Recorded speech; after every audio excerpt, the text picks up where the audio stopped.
and I think it's been something people have been waiting for a long time, and this is the right timing to sub him in. It is, but is it the right lane? Well, there has been some discussion about Guma playing top, but you know, if you haven't been living under a rock, you know, I don't think we need to do the previously on the LCK and show like a shot of Chovy killing GUMAYUSI in the most watched regular season game of all time. You know, there's a lot of drama, there's a lot of tension, and I think Smash, you know, knowing he has to earn his spot, perhaps playing with a little bit of extra pressure, the most pressure anyone could have right now. But Guma looks like he is ready to play. So we move into this Game 3 draft. We'll once again see BNK target this Rumble pick. They'll take the Vi away on red side. See what that final pick is. A little bit easier on red side to draft when so many prio picks have already been played. No Gwen, no Jace, no Skarner. Yeah, the top lane pull certainly being pinched just a little, as only the Rumble and Ambessa really standing out. So we're going to have a little bit more of an honest battle up there towards the top side. First pick Sion, baby. That's what's happening. It's got to be. Doran needs to be put in Sion prison, and that needs to happen right now, and he has to do it to himself. It's a tricky situation here for first pick, actually. I wonder if Faker will just play Victor. Yeah, it's the safest pick. It shows nothing. It's got great scaling. It's a strong pick in this meta. It's great in lane. Obviously, Faker, a ton of experience and success on this pick. And Nara's kind of in the same vein, you know? Oh, I actually like this. Nara has a decent matchup into the Sion, and you pick it away from Doran at the same time. Actually, they're gonna pick away the Sion instead. I think Doran's gonna be very happy to play Nart into it as Raptor on a very aggressive pick here in the Viego. Yeah, I don't know if you have to deny Doran's Sion. Like I liked it in the draft when there was a lot of other picks that Sion is good into, but now that they're gone, I'm not as much on board with this, especially with the blind Viego. Now, the Ahri pick here looks quite nice, potentially here for BNK, but doesn't necessarily fit the MO for what Sion is going to set up for you in team fights. As, I don't feel like you have that much damage. Oh god, we're trusting him with the Yorick. It's gonna we ain't maidenless today, as Yorick Mori will not be forgotten and will instead be put into the top lane in the hands of Doran, and we'll see how it goes. It is into a Sion, and this is like a split push demon. And Sion doesn't necessarily cope that well with that. Yeah, that's true. We saw what Italy did to Sion as well very recently. Oh, no, we agreed. We weren't going to mention that. I was going to say, remember when Morgan played the Yorick? And I was like, no, nobody remembered because he didn't do anything. It didn't matter. But, okay, Lee Sin picked here for Owner. That's Owner's Lee Sin. Yeah, I mean, it's a classic. We don't know what he's playing into just yet, as, you know, this draft gets a little... Its build, we've seen it come up a little bit more. I love the Caitlyn ban. Guma subbed in. You know, I mean, it's his most iconic pick. It gives you a ton of prio. The pool is thinned out so massively down there in the bottom lane. But I do think that BNK are going to need some consistent damage here. I would love a Draven ban, to be honest, from T1, because you've got the Sion to set it up. It works well with the Viego and the Ahri for getting that cash in, getting the Viego resets. And it's also strong in lane. I'm kind of into the Draven angle. It doesn't necessarily strike me as a Diablo champion, but still, I think I can see it. Yeah. Unless BNK just ban that one away themselves, and or they ban Xayah and they go for a Kai'Sa angle, although the Kai'Sa's been banned, so never mind. I'm going to take that one back. To be fair, there is no Renata either, and Draven does need a strong laning partner to do what he wants to do, so maybe they will shy away from it. This is very smart. That's incredibly smart. Works really well with Lee Sin. Also works well with Yorick, to be honest. So, see what this final ban will end up being here. Could be the Draven ban just for safety, but again, without the Renata, a little bit tougher to pilot. Like, we've seen Draven Nami in the past, but I don't know if we're really living in that world right now. No. What is the ban going to be here from T1? It's a tricky one. It will be just Nautilus, which is very safe. And this is the million-dollar question, is what are we playing here? Like, Zeri fits the bill for this comp. Doesn't necessarily work well with the Ahri, but great for cleanup. You've got a really strong front line. That's going to keep it a mystery and get that prio Alistar pick for Kellen. It's a very polarizing pick for this player across his career. Ups and downs. It's also really dangerous, right? Because you can either give a hyper carry a free lane, or you can run into double ranged and get murdered. Yeah, like Lulu Jinx. Yeah, Jinx Lulu would be one of those options there, Wolf. Let's see what T1 decide to do. Oh, there's the Jinx. It also weakens a potential pick of the Zeri, because a Lulu is taken now. You know, Zeri is weaker when it's just sitting with an Alistar. When you're laning into this, it's going to be a little bit tougher to play. The Draven doesn't work well with the Alistar here either, so we might end up with a really weird pick here for Diablo, like Aphelios or something, you know? Like, I'm not sure what angle he's looking for, but Guma's return game will be on the Jinx, one he's played very well in the past. It's all eyes on Diablo now. Yeah. With the return of the king. And what's he going to be playing into him? Joker is talking a lot, and it is just going to be the snap lock-in of the Zeri. I like it for their comp. It's just going to be a little bit tricky to pilot in this game, but it's strong into Yorick. You know, Yorick never going to put Zeri in a donut. Pretty strong into the Lee Sin as well. And when you have the front line of Clear's Sion win here, it could mean a ton for whether we see Guma or Smash in the future. T1 do not want to lose this game. Would be a massive upset for them after what's already been a tough schedule. I would agree, but this is a decent draft come out from B&K. They have a chance. Let's see whether they can make it work as we get onto the Rift for game number 3. 소환사의 협곡에 오신 것을 환영합니다. All right, here we are, ladies and gentlemen. The first time that we are seeing some red shorts on B&K. They were on blue side both times in a row prior to this. You can see Diablo and GUMAYUSI facing down, even though they can't see one another. They are still doing it as the 5-point defense system coming in. This time, Victor's already taken a little bit of damage as Faker on his Victor. In game number 1, it was his Azir, definitely his most played champion by a larger margin than a lot of players' careers. And Vikla now going to be trying to take him on with his own skin, as the Ahri has been elected for. And I think Vikla, like the last time we saw him play Ahri, it wasn't exactly awe-inspiring. No. So I'm hoping it's a little bit better because Raptor needs him in this game. Yeah, I mentioned this last time he played it, or last time I was casting him playing it. It's a pick I associate with him when he was sharing time with Arya on KT, and that was when the Ahri rework came through, and he played it quite a bit back then, but yeah, we'll see what his performance is going to look like here. There was a chance that we could have seen some Sion level 1 shenanigans in this game as well to try to get this area ahead, but that won't be the case, because I thought perhaps they're like, oh man, level 1 for this Alistar is going to be unplayable. Maybe Sion comes down, there's a little bit of shenanigans, he TP's top, but that'd be cute. They didn't do it, even though it has been a T1 special in the past. It's not going to be B&K doing it to them this time around. And this bottom lane, yes, it is as bad as it looks, ladies and gentlemen. It is never a fun time to be an Alistar lane into any other champions, to be honest. But this especially when you get so severely outranged by the bazooka of the Jinx. So Kellen. And then the other champion the Jinx is with also. Yeah, the good old Lulu situation's problematic also. The Alistar doesn't shoot anything, so he's definitely not going to be shooting far. He can give you more cowbell if you request it, though, so at least Christopher Walken's happy, you know? Yeah. Would have been more cowbell, to be honest, from Kellen in this early laning phase.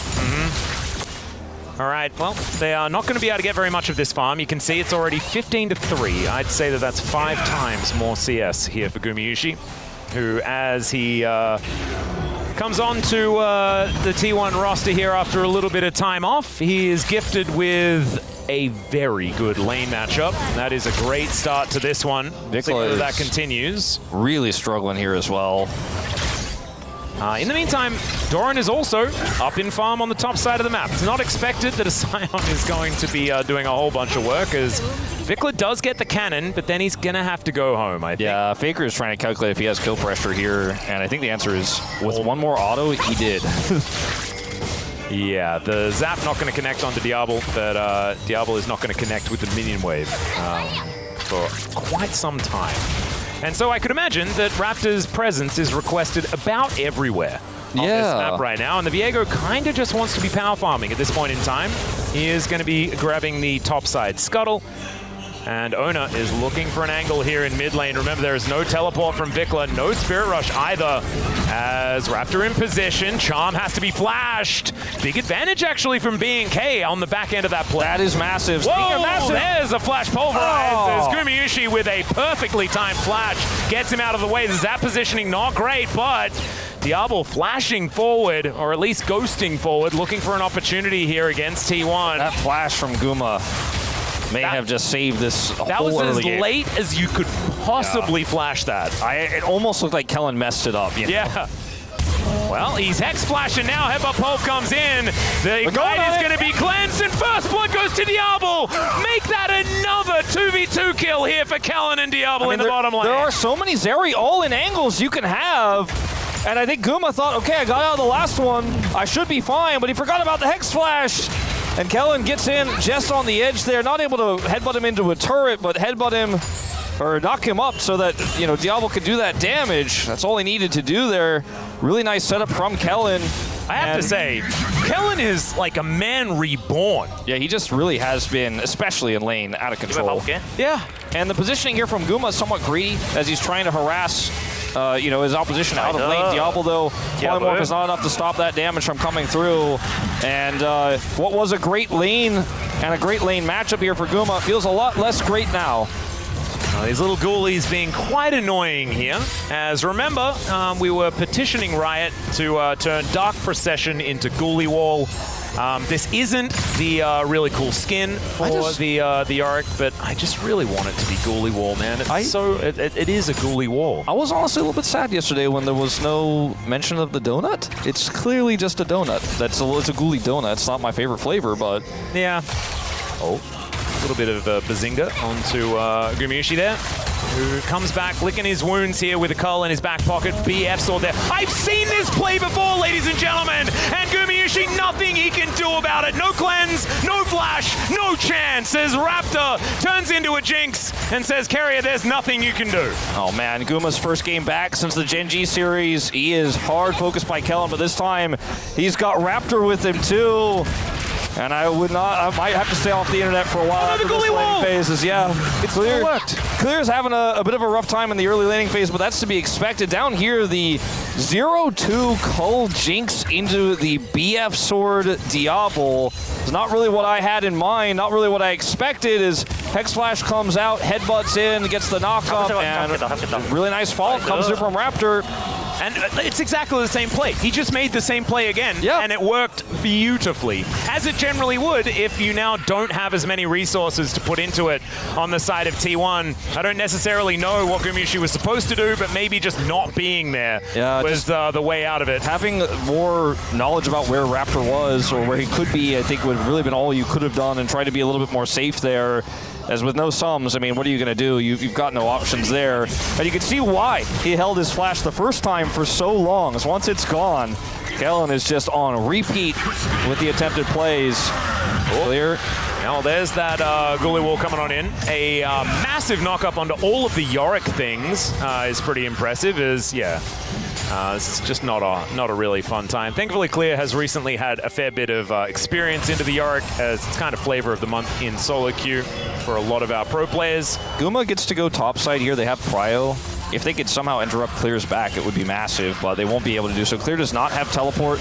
Doran has a massive lead in terms of his rush to the bottom lane here, so nice little tempo gained by T1 to patch some of the bleeding up, or the holes that are in this early game for them. It's still a very close game in terms of gold, despite the 2 kills going over to BNK, and because of the laning advantages of the solo laners here for T1. The thing that I'm worried about is that things weren't going great for BNK in the laning phase. Everyone was getting shoved in. There was a lot of control for T1.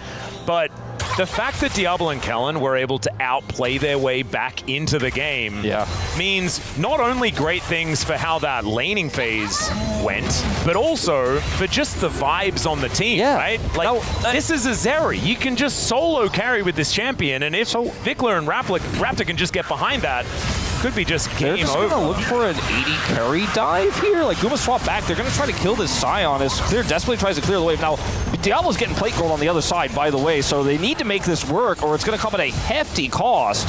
Yeah, Raptor going to move over as he is spotted, knows that he's spotted.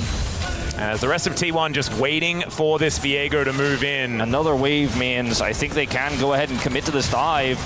There is a cow down here as well as, oh dear, Roar the Slayer going to slow them down as meanwhile the fight continues. Doran can have to flash away. Is the flash out from Clear as well, but Doran in so much trouble. It's Raptor that goes down first though, and Doran will survive.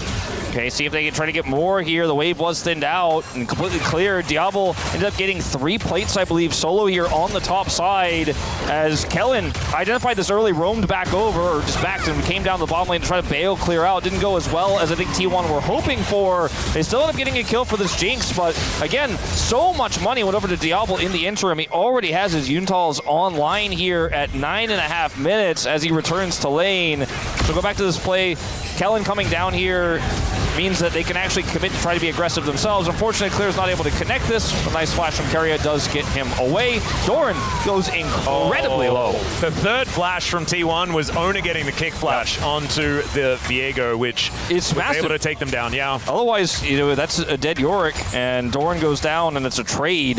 The thing that's not great for T1 is the fact that it's 3 flashes they had to invest into that play. Yes, they get the kill onto Raptor, but it's not worth it. Diablo was in that top lane, just destroying turrets. Like you said, finishes his first item, has a CS advantage, 500 gold lead. I think we're still on track for certification as far as this area is concerned. I know you're the expert there, so I'm not going to get, I won't get too into the weeds on it yet. We're not there yet, but you know, it was a really cool call from T1. I was initially puzzled on the rotation over from Guma and Keria because they would have given up a ton of tempo. Doran didn't have teleport at the time, but they ended up turning it into something as Vikla looking for an angle over the traps. Yeah, manages to get the charm in onto Keria, who is definitely going to be dead, but does GUMAYUSI go down as well? That's the question. The answer's no, as Raptor wanting to grab himself one. They are going to at least use the wild growth for Keria. He knows that he's dead. And it's going to be Raptor that eventually locks that kill down. Vikla just passed the traps there from Guma, gets in, hits the charm. They pivot targets onto GUMAYUSI, put him low, so now he's denied farm. Diablo ghosted and used his ult at some point. I'm not entirely sure why, but that did happen. Dueling Faker, it looks like, in the mid lane. Yeah, perhaps. So Kellen going to be blocking a Super Mega Death Rocket. Did absolutely nothing. Was looking to try and steal away some grubs with that one. BNK. The first 3 did go to T1. Yeah, BNK do end up getting another plate for Vikla. They're going to grab these grubs. As you mentioned, will be 3 for them to even it up. Yep. And you know, the plays we're seeing, the rotations we're seeing, the communication between the squad makes them honestly look like the more well-coordinated team today, which is somewhat understandable when you consider that the bottom lane here is swapped out, but it's a duo that has had tons of experience together. You know, Guma has obviously played with this roster for the last 3 years, going on 4 really when you add it fully up. Yep, and he's won a couple of world championships, I think, relatively recently, if memory serves. Now Ona is just going to get headbutted out of the pit and just gets back in. Safeguards out, and that's what Lee Sin can do, ladies and gentlemen. The very comfy lockdown of the Dragon. It's a Cloud Soul to finish us off for this series. And the next one that does go down is going to result in feats of strength as well. It's really significant that, because as you were saying, the feats of strength, that was stolen and secured by owner, because if it's not, then that's just it. BNK have feats of strength off of the Dragon and have a 2 Drake lead for Cloud Soul, so really important play there from owner, utilizing that mobility. It's not going to change the fact that everything is a little bit on fire here across the map. It is going to be the Rod of Ages build here that Vikla is going for. And he's made already some really impactful plays in this game despite having a really tough laning phase into this Victor. Now he may be in danger. Yeah, he has dealt with the wave though, so just going to back away.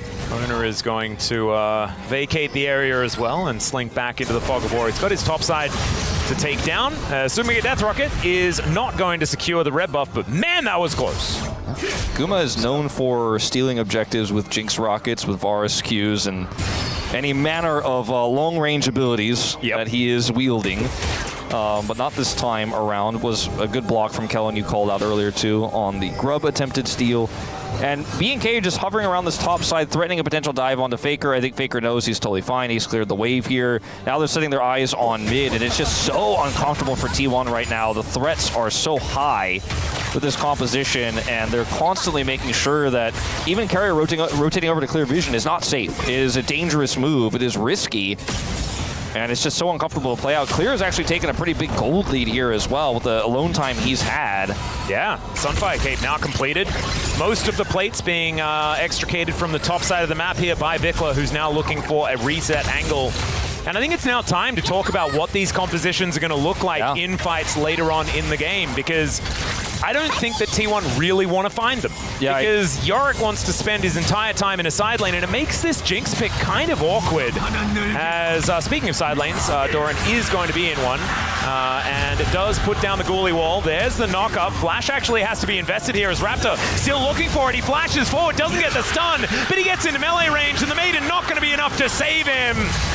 Down to the bottom side goes Diablo, as well as I just choke on myself. I mean, you said slightly awkward. I think that situation at the bottom lane a little bit awkward for my man Doran. Yeah. Nice ult from Clear. The wall is not enough to stop the onslaught, and unfortunately, you know, the rotation was just way faster for B&K. Unfortunately, if you're Doran, unfortunately, if you're a T1 fan, as they find themselves with another big deficit here in this early game as we crest 15 minutes. And this was the one lane you thought you couldn't mess up, the one matchup, the one advantage you had that felt robust regardless of what happens anywhere else. But it's a push and pull game of League of Legends where once a little bit of control is given over, Doran steps one, you know, set of minions a little bit too far across the line, and he's a target.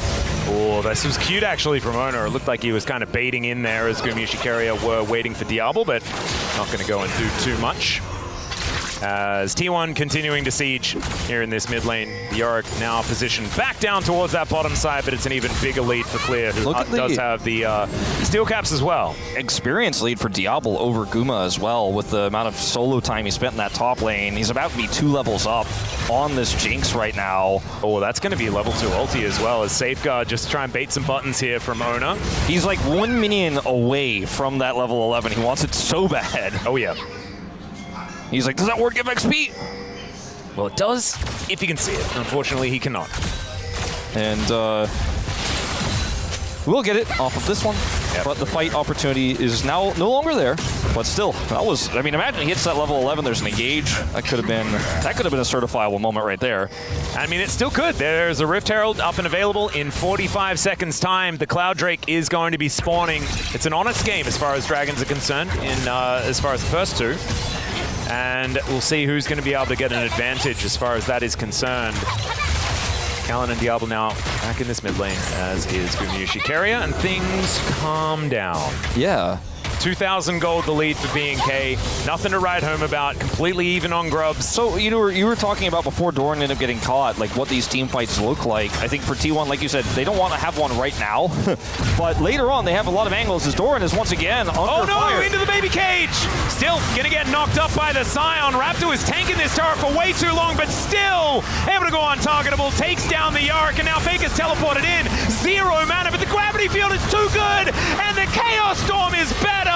Owner comes down to protect, and they do go 1-for-1 in the trade. Yeah, it's really clutch here coming through from Owner. Faker commits in as well with the TP. Barely has the mana to make the play happen. I mean, on its last vestiges. Yeah. And, you know, he's able to then get in there and help clean up and turn that into a positive. They do end up getting the kill onto the Viego. It goes over to Owner, unfortunately, but still small edges here. It's plays like this that T1 are so known for, as these, you know, turning side lane pressure against them into a tool, into a weapon they can wield.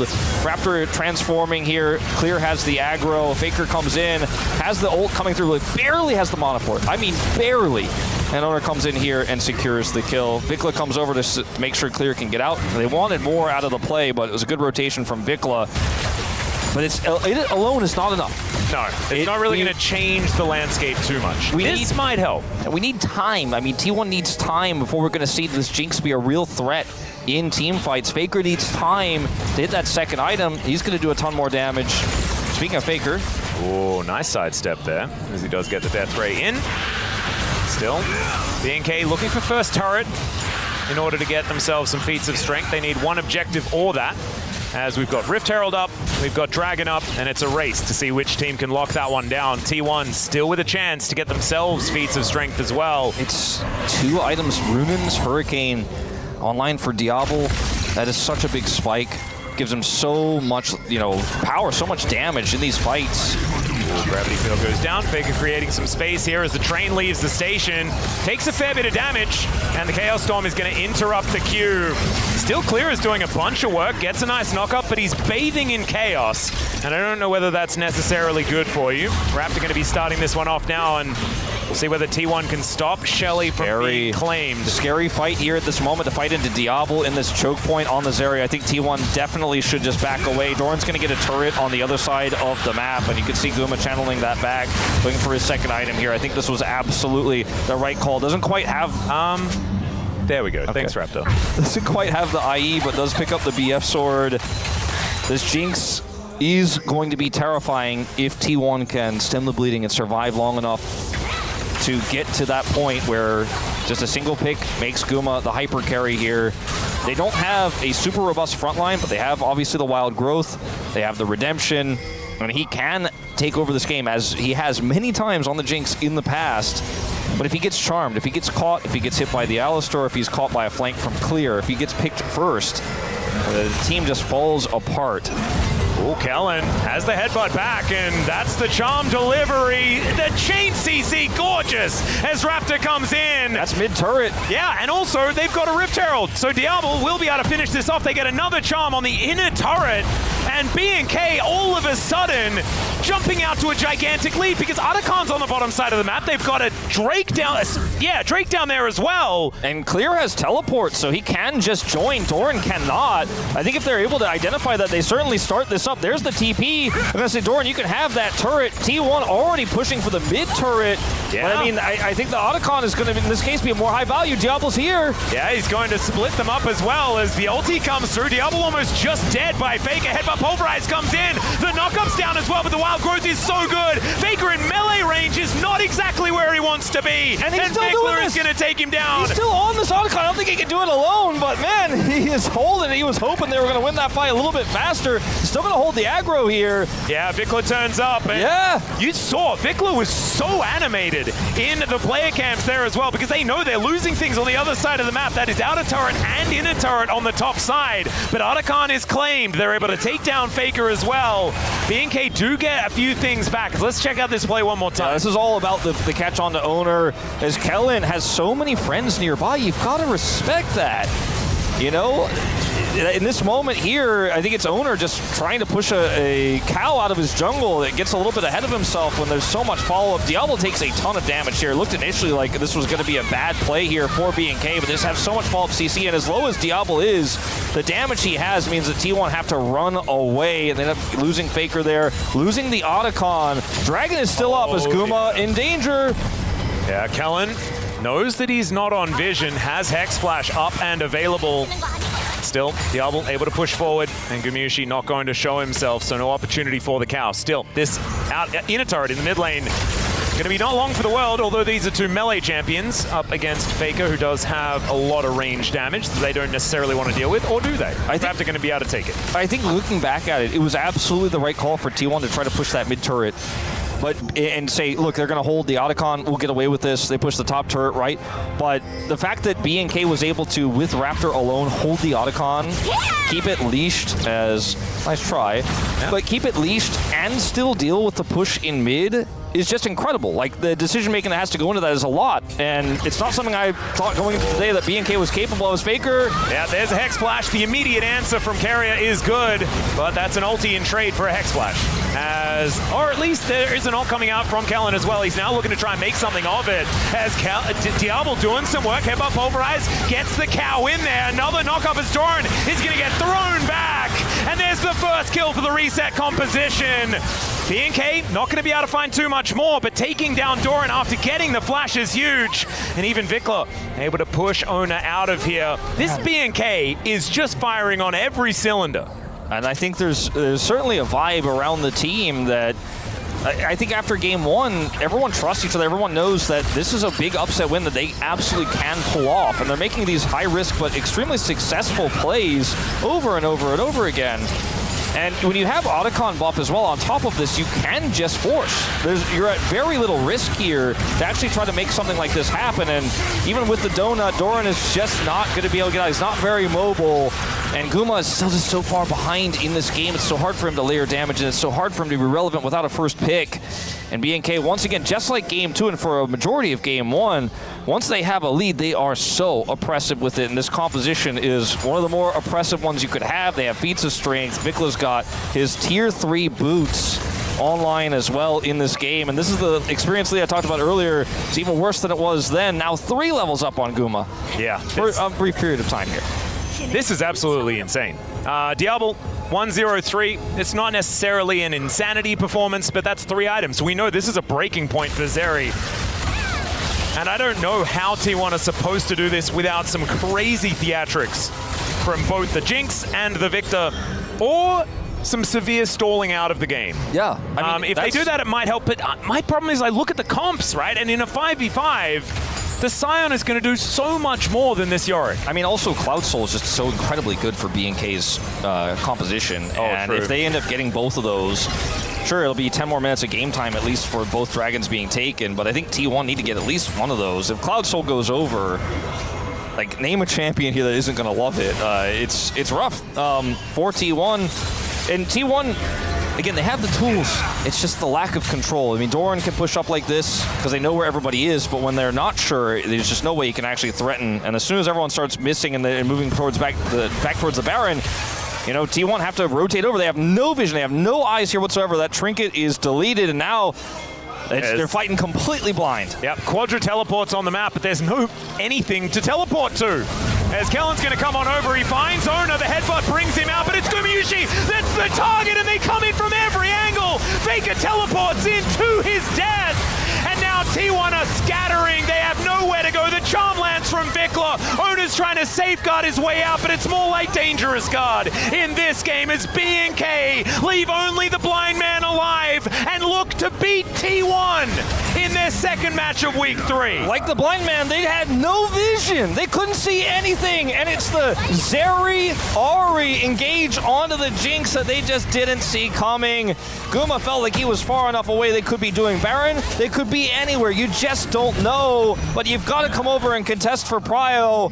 Guma's the one who's picked. Watch this again. Vikla has a control ward, so he knows he's not spotted. Keria knows there's a chance, and when they see Kellen, they know, but it's just too late. Wild Growth alone is not enough to save the Jinx, and this teleport from Faker was desperation, but it did not put him where he wanted to go, and now with no damage, it is just a fun house here for Diablo and for Vikla to clean up, and that goes straight to Baron and take it in live.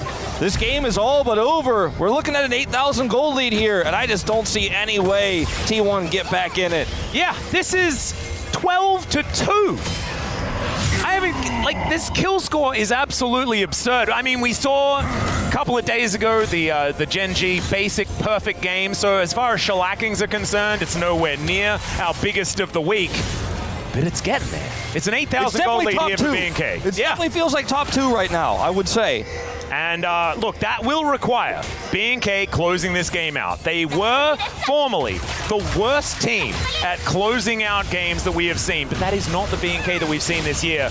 As Raptor slinking in, looking for a few angles.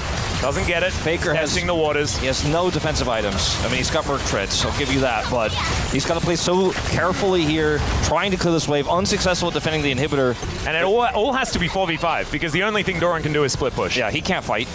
And Vikla is just going to take this turret out. BNK, once again, just like Game 2, playing it slow, not willing to give T1 the opportunity to get back into this game, to find an angle to engage. Well, we're going to move Doran in. Does have that home guard as he's booking it towards the rest of his team. Faker going to get engaged on, but no charm going to land. That's a great interruption once again. Every wild growth has been great here from Keria. Just hasn't been enough. The Maiden going to be taking out more money over to BNK. Another charm is going to go wide as the Sion also goes wide. Has to flash away. Kick into the Flame Chompers is kind of cute as Kellen gets a headbutt. But T1, yes, they're beating them around, and Clear will go down. But it's in trade immediately. Both top laners, and Diablo loves this kind of craziness as the Orb of Deception comes in, and now BNK with some free time. That charm going to land as Ona goes down, and BNK, I think they've done it. The Nexus is exposed, and Diablo keeping them on the fountain, and will be able to take down the Nexus. BNK take out T1.